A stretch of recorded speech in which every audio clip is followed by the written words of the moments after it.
চিলেকোঠা।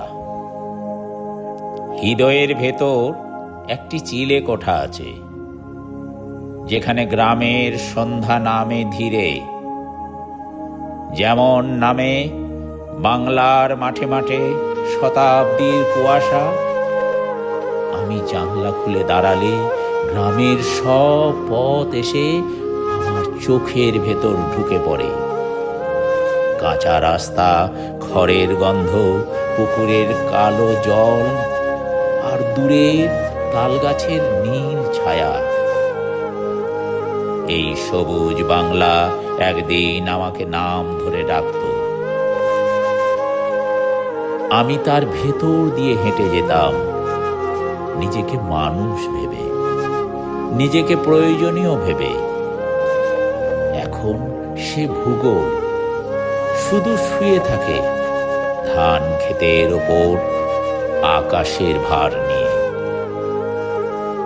শিউলি ঝড়ে আঙিনায় শত শত সাদা মৃত্যু, কেউ কুড়িয়ে নেয় না, কারণ গ্রাম জানে সব ঝড়ারই একটি নিজস্ব সময় আছে।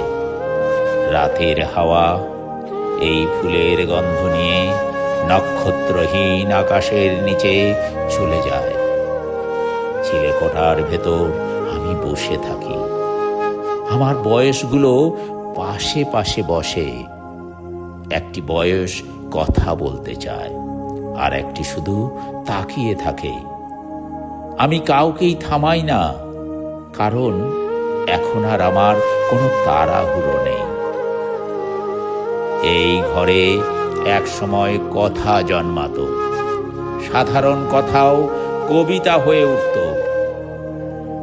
বন্ধুত্ব ছিল নদীর মতো অবিরাম, ভালোবাসা বেঁচে উঠত ধানের ফুলের নরম গন্ধের মতো। আজ শুধু সময় পড়ে থাকে পুরনো নাঙলের মতো। কোনো কাজ নেই, তবু ফেলে দেওয়া যায় না। আজ সবই স্মৃতি, যেন বহু পুরনো কোনো জনপদ যার নাম মানচিত্রে নেই। আমি আর আফসোস করি না, কারণ যা হারিয়েছি তা ঈশ্বর ফিরিয়ে দিতে পারবে না। আমি অভিযোগও করি না, কারণ এই ক্ষয় পৃথিবীর স্বাভাবিক নিয়ম। পাতা ঝরে, নদী শুকায়, মানুষও একদিন নিজের দেহের কাছ থেকেও সরে যায়। রাত গভীর হলে শেয়ালের ডাক শোনা যায়। সে ডাক খুব দীর্ঘ, ভাঙা, নির্জন। মনে হয় এই ডাকের ভেতরেই সব জন্মের সার সংক্ষেপ আছে। মানুষের ভাষা এইখানে এসে ধীরে ধীরে মরে যায়। পুকুর পাড়ে ঝিল কাঁপে, জল নিজের অন্ধকারও গুনে নেয়। আকাশে তারা নেই, তবু অন্ধকার সম্পূর্ণ নয়, কারণ অন্ধকারও জানে তারপরেই ভোর আসবে।